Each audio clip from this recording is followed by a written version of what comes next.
just who are some of my favorite late round picks in this year's fantasy drafts. We're talking about that in today's video.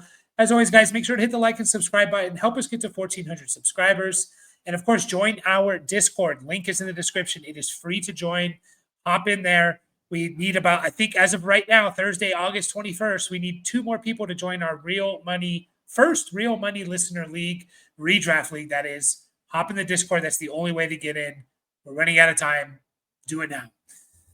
So we've already put out a video where I looked at rounds 1 through 10 and my favorite picks in every single round. We looked at sleeper picks, and some of my sleeper picks are guys that are basically not being drafted after rounds like 16, 17, stuff like that, undrafted free agents. Now we're looking at my favorite late round draft picks. Now there's only one crossover from the sleeper video to late round draft pick. All the other ones are new. These are all guys that are being drafted for the most part. I think most standard leagues are about 15, 16 rounds. So these guys are being consistently drafted, 2 teams. And so these are my favorite late round picks, starting off with Mr. Drake Maye. If you guys have watched this channel, I'm a huge, huge Drake Maye fan. I just think for fantasy, he's going to be awesome. And I think for real football, he's going to be awesome as well. He's going in round 11, so he qualifies for this video. And man, if I can wait on someone like Drake Maye and get him, I am ecstatic because I think the rushing upside for Drake Maye is through the roof. Not through the roof, but it's really, really high. He was on pace last year. He rushed for over 400 yards in his 11 games last year that he started and played.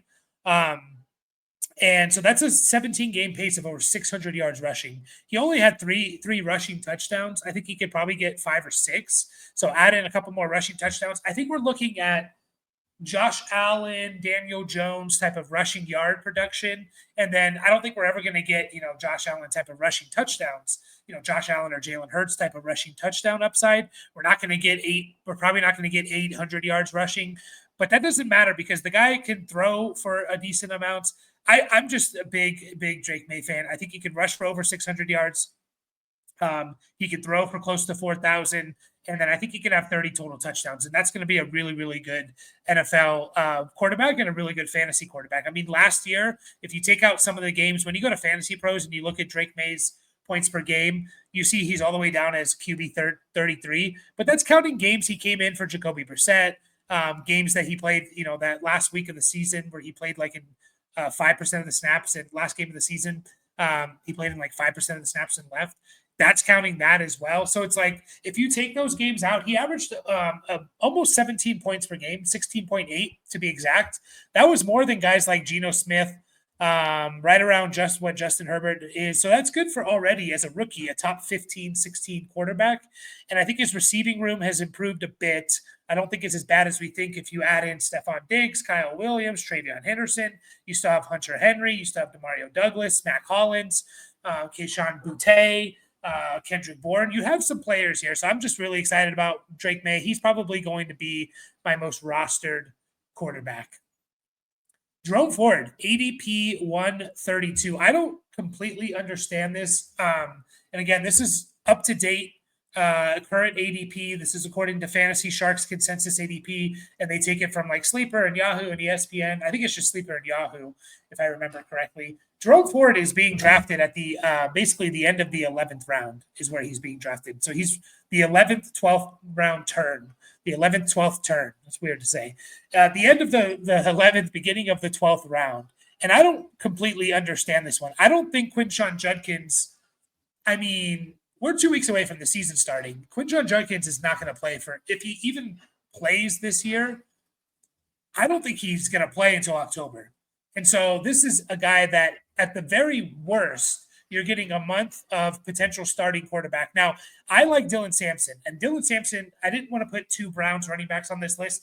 He would also be on this list. I'm only talking about 5 guys today. Dylan Sampson would also be on this list because I think he's a very good player, and I think the Browns are going to use multiple running backs. That being said, Jerome Ford last year was actually pretty damn good if you look at his extrapolation over 17 games. So he had 9 games last year where he played in 50% or more of the snaps, only 9 games. His 17-game pace, looking at just those 9 games, is 157 carries, 833 yards, 6 touchdowns, 70 targets, 64 catches, 400 yards. We're talking about a guy that's over 1,200 yards with over 60 catches and 6 touchdowns. You add up all those numbers in PPR, that's like a top 17, 18 running back on average each and every year. It's about 200, and I forget the exact number, but it's about 200 and something points, and that averages out. It averages out to a top 20 running back in PPR. And guys, he did that on 157 carries. It's not like he had 250 carries. He had 157 carries. Is he going to catch 65 passes? I don't know about that, but he's not a bad pass catcher. So I think they continue to use him in that role. I think he could easily get 157 carries, which, by the way, in a 17-game season, there's only 9 carries a game. So he could probably even bump that up a little bit to closer to 200. And he's proven he's done well when he's had the opportunity. I'm excited about Jerome Ford.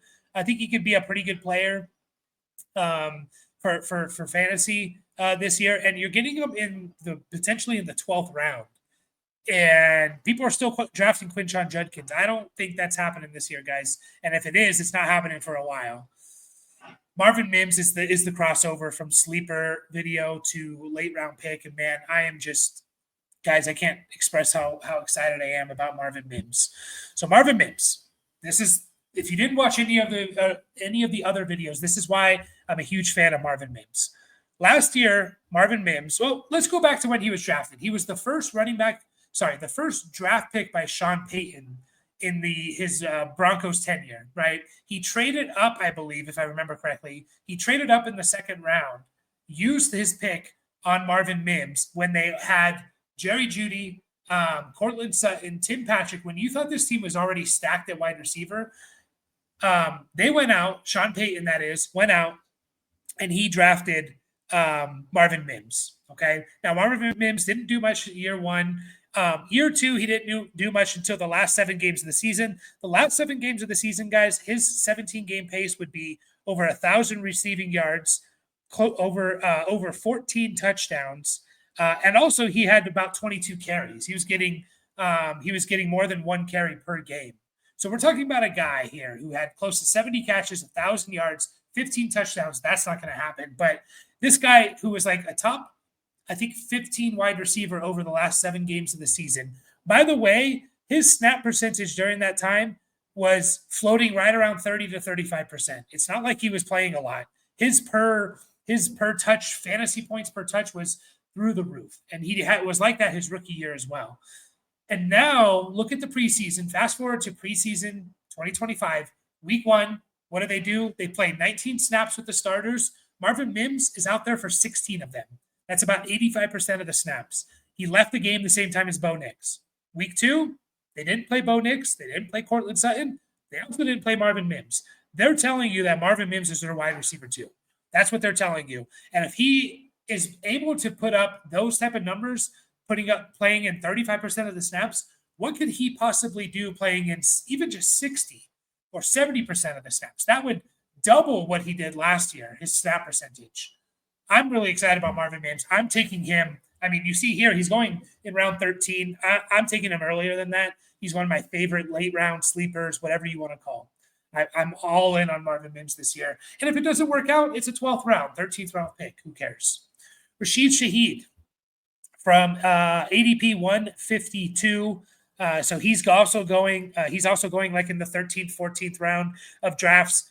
And my whole philosophy, what's really interesting with the Saints is that we all predict the Saints offense to be terrible, potentially the worst team in the league, number 1 pick, candidates next year. They're going to start either Spencer Rattler, a 5th round pick, or Tyler Shuck, a 2nd round rookie. That's who their starting quarterback options seemingly are. We're all expecting this team to be terrible. That being said, they still have 2 players being drafted in like the top 75. Alvin Kamara, who I think is in the top 40 of fantasy drafts, and then Chris Olave, who's like in the top 70 to 80. That's kind of unusual for teams that we all think and seemingly know consensus is that this offense is going to be bad. Yet we still have 2 of their players being drafted in the top 75. That's very, very unusual. I mean, that's the first within the first 7 rounds. two players. So my whole philosophy is, well, okay, I don't want to. I kind of want to avoid bad offenses.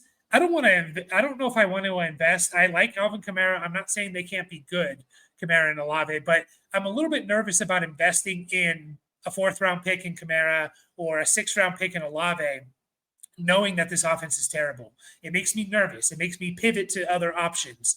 And so my philosophy is, well, why not take a shot on a guy like Rashid Shaheed, who, if I do want a piece of this offense with the possibility that it's maybe better than we expect, why not take a guy in Rashid Shaheed who, if he's no good, I just cut, right? So Rashid Shaheed, I mean, I think he's a good player. We're kind of seeing the progression of him last year in just 6 games. Rashid Shaheed put up almost 350 receiving yards. He had 3 touchdowns. He would give you a rush per game. Like his 17 game pace, based on what he did last year, was actually pretty good. Just under 1,000 total yards, 55 catches, 9 touchdowns. He also would have about a carry a game. So, add in maybe another 150 rushing yards. So I kind of like Rashid Shaheed. He's very unique. And what he can do, he only needs a couple catches to really make your fantasy day. So he's probably the Saints player that I'm going to roster the most, just because I feel a little bit nervous about investing into the Saints offense. And last up we have is Hunter Henry. Now, I've been talking a lot about Hunter Henry really all offseason. I've been talking about him as like a dynasty buy low, and things like that. And I don't think people realize, like, actually the type of season that Hunter Henry had last year. First of all, he was the tight end 12 in total points. Now, per game, it wasn't quite as good per game. I think he was closer to like tight end 16, but he did have a goose egg in there. If you take out that goose egg game, it's definitely a little bit higher. But total points, he was tight end 12. So he was a low end tight end 1 last year. You look at Hunter Henry and his numbers with Drake Maye are actually really, really damn good. They played in 10 games. There was 10 games together where Drake Maye and Hunter Henry played in majority of the game, right? I took out the game where Hunter Henry played in a small snap percentage and where Drake Maye left very early on. So looking at those 10 games, this is his 17 game pace. 120 targets, 85 catches, 839 yards, only 3 touchdowns, right? He didn't have a lot of touchdowns with Drake Maye. He actually only caught 2 from him. But 85 catches and 839 yards, both those would be career highs by the way, for Hunter Henry. And if you kind of add all those numbers up, that puts you right around 185 points. 185 points in PPR for a tight end will basically every single year will get you as like tight end 7. That's like right around where tight end 7 falls in, maybe even a little bit higher. Like in 2022, that would have been tight end 5. 2023, 2024, it would have been tight end 7. 2021, it would have been tight end 5. So anywhere from 5 to 7, 186 PPR points. Now, do I think Hunter Henry's going to catch that many passes? No, but I think you can make up for it in touchdowns. As we know from Hunter Henry, like, he's not a big touchdown guy, but he's not also like, 2 touchdowns for him is pretty low. He has a couple seasons of 8, 9. He has a season of 8, a season of 9, and then 2 more of 5+. So even if he drops down 20 catches, but he catches 3 more touchdowns, those numbers are still the same, right? Let's just say he catches 5 touchdowns and drops 20 passes. Those numbers are basically equal. That's going to put you right around 185 PPR points. So I just think we talked about the Patriots. I like Drake Maye. Also, Josh McDaniels and the tight ends in his offense, obviously Rob Gronkowski, Aaron Hernandez, but he's always had tight ends in his offense that seem to do well, right, for Josh McDaniel.